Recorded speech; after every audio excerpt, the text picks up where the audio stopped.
Good YouTube, Quinn Wade coming to you with that instant basketball analysis on Analysis Playground on YouTube, exclusively on there, as y'all know, forever as it should be. We're gonna talk about how them Charlotte Hornets ended up winning 103 to 101. Of course, Scoot Henderson made a three from half court that cut it from 5-2, but they still lost. The Blazers 31 and 35 now, 17 and 16 at home. The Hornets get to 500, 33 and 33, 19 and 16 on the road. We'll see if they can get above 500 by the end of the season and stay there. Charlotte wins the series in series 2-0 because they beat them before and they beat them again tonight. Portland won the first quarter 34-20. They lost the second quarter 26-21, the third quarter 32-27, and the fourth quarter 25-19. I mean, that's a really good start against any team, and you blew a 14-point lead by the end of the game.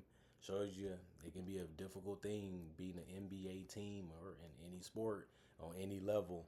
Miles Bridges, 33 minutes, 11 points. He went 2 of 13 from the field, 0 of 4 from 3, 7 of 8 from the free throw line. You're just happy that he has success at the free throw line, or this could have been a really tough game, for them to win. At least he was able to make some shots. At least he was able to get a couple easy ones. But even then, after that, he still couldn't really make shots from the perimeter or near the rim really either in this one. But he had 7 rebounds, 3 assists, and 3 turnovers. He had 1 offensive board out of that 7. And a personal foul was a -3 and plus minus. Musa, 31 minutes, 7 points. He ended up being the only guy to not scoring double figures in points for the Charlotte Hornets in that starting lineup, and he went 1 of 2 also from the free throw line. He usually get all shots by the rim, so you actually shocked that he ended up only making 3 out of 8, but that was the type of night it was for him. 9 boards, 6 of them was offensive. He had 4 assists, did a good job getting rid of the ball if he didn't have a look that he liked, and then 1 turnover, 3 steals in the block. He's becoming better defensively near the basket. That's where he should be, and that's where he should be good at. They're going to ask you to get out there and try to guard some perimeter players here and there. He holds his ground at this point.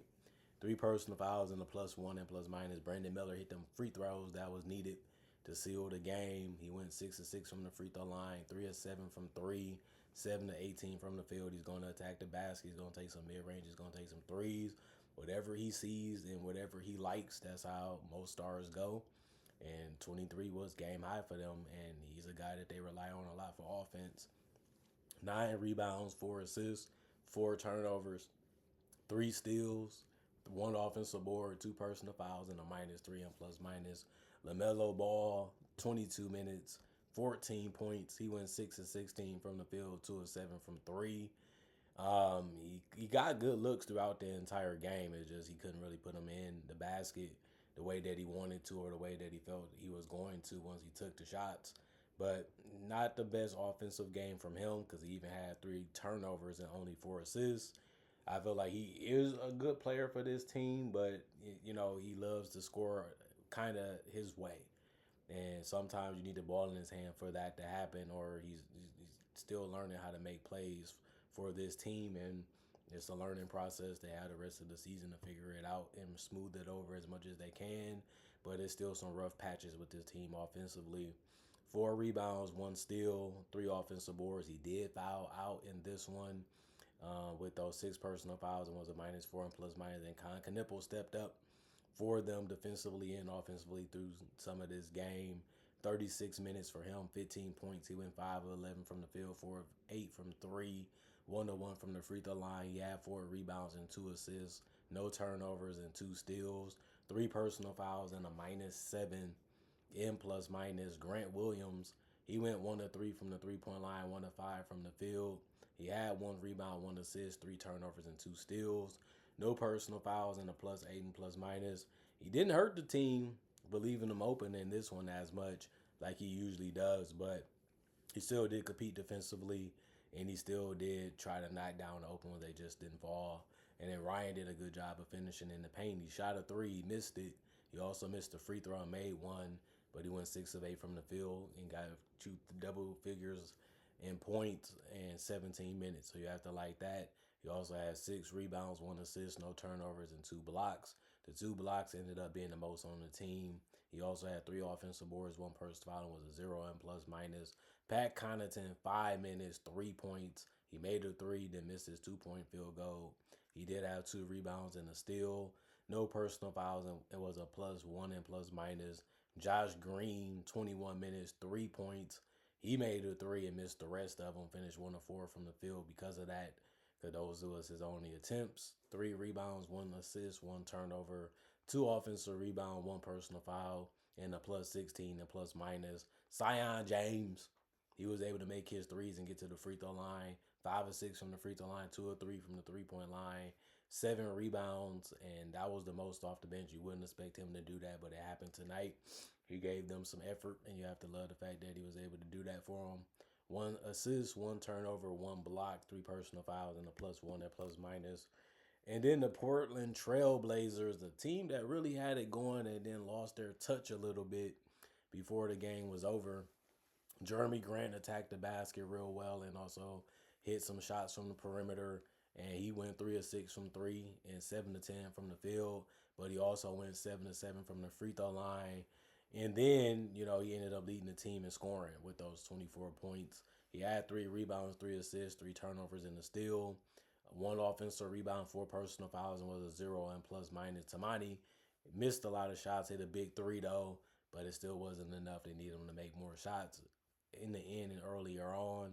But he went 3 of 12 from three and 4 of 14 from the field, and they all was really open looks. He just couldn't make any though. He had 5 rebounds, 3 assists, 3 turnovers, and a block. 1 offensive rebound, 2 personal fouls, and a -3 and plus minus. Denny Abdia, 34 minutes, 22 points. He went 8 of 18 from the field, 2 of 5 from three, 4 of 5 from the free throw line. And then you look at the fact that he was still trying to make some good shots when it mattered. He still was taking care of the ball when it came to making decisions. And he still was able to put the ball in the basket at a good enough rate. He had 4 rebounds, 7 assists, 3 turnovers, and a steal. 2 offensive rebounds, 3 personal fouls, and a -2 and plus minus.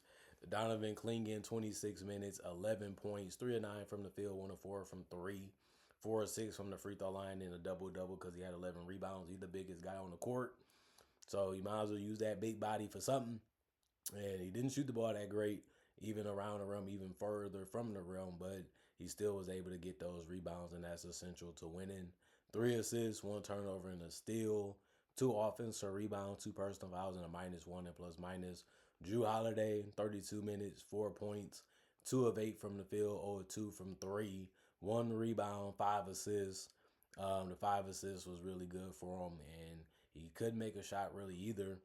And he didn't really try to force or rush anything. It just he was picking what he was trying to do a lot more, and then he ended up taking shots he felt like he was gonna make like everybody else. It just wasn't going for him. 2 turnovers and a steal, 1 offensive board, 3 personal fouls, and was a +1 and plus minus.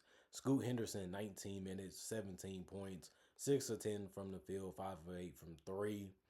Um, you want him to shoot like this every game. Obviously, that's what you would like to see from him. But it was a good night for him stroke wise. The problem was they still didn't win the game. He did have 4 turnovers though, and an assist and a rebound. He had 4 personal fouls and was a +1 and plus minus. Krejci, he made a three, then missed his 2 point shot. He's out there for scoring and spacing. 3 rebounds, 1 assist, no turnover, and the personal foul was a -1 and plus minus. Matisse Thybulle, 11 minutes, 3 points, 1 of 2 from three, 1 of 3 from the field, 1 rebound, 1 turnover, 2 steals. 2 steals actually was the most on the team. And he also had 3 personal fouls. It was a +7 and plus minus. Robert Williams, the third, 21 minutes, 6 points, 3 of 7 from the field. He missed his only three. He had 10 boards, which was really good. That's what he's out there for. He did some fast finishes around the rim and battle in the paint for those rebounds. And you still got to protect the rim if you can. And he was able to get 4 blocks in this one. So a really, really good game from him. Kept the game competitive, even when you thought that they would probably lose it. He had 2 personal fouls and was a -6 and plus minus. And then Chris Murray, he missed both of his shots. One was a three, though. And he had 3 rebounds and no turnovers. 1 offensive board, no personal fouls, and a -6 and plus minus. And then the Portland Trailblazers shot 42% from the field, which was still better than the Hornets, who shot 39%. And then 38% from three is what the Blazers shot. 37 for the Hornets. and 84% from the free throw line for the Hornets. And then the Blazers shot 83%. So the Hornets did shoot more free throws than the Blazers, 18 and 25, but they also made a better percentage by a little bit. But they needed to do that to close out the game, and they also out rebounded them by 10, 52 to 42, and then 23 assists for the Blazers, 21 for the Hornets, 18 turnovers for the Blazers, 16 for the Hornets, 6 steals for the Blazers, 12 for the Hornets, 8 blocks for the Blazers, 4 for the Hornets, 10 offensive rebounds for the Blazers, 16 for the Hornets, 32 defensive rebounds for the Blazers, 36 for the Hornets, 24 personal fouls for the Blazers, 20 for the Hornets, and that's how the game ended up going for the Hornets. They had to battle back and try to find a way to slow them down, make things tough, make things difficult, close out possessions the right way, fight for more possessions, and I'm not gonna be mad at them because they got it done. They're digging deep, they're really believing in their team, and they doing it together. And it's hard for young teams to figure that out. They're trying to find a way to make a name for themselves. They're trying to find a way to be an all-star and stuff like that, and they just looking at it like that's over.